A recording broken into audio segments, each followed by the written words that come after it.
Welcome to this tutorial on highlighting only the top or bottom rank values in Excel. In this step-by-step guide, we will show you how to easily identify and emphasize these values. Let's get started. Assuming we want to identify and highlight the top or bottom two values for range C1, C4. Just select those cells. Then, go to the Home tab in Excel's ribbon at the top of the window. Look for the Styles group and click on the Conditional Formatting button. From the drop-down menu, select Top, Bottom Rules.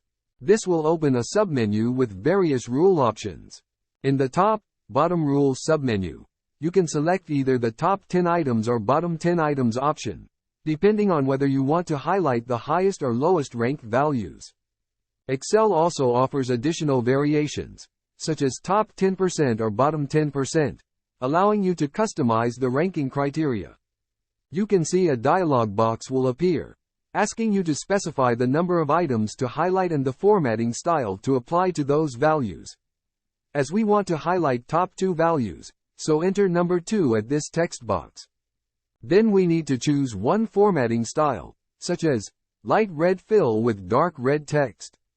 It can highlight the top two values with a particular font color, fill color, or other formatting options.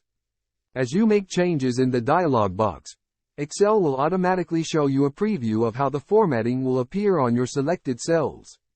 Once you're satisfied with the settings and preview, click OK to apply the formatting rule to the selected cells.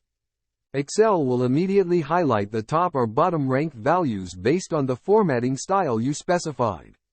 You have successfully highlighted only the top or bottom two values in Excel.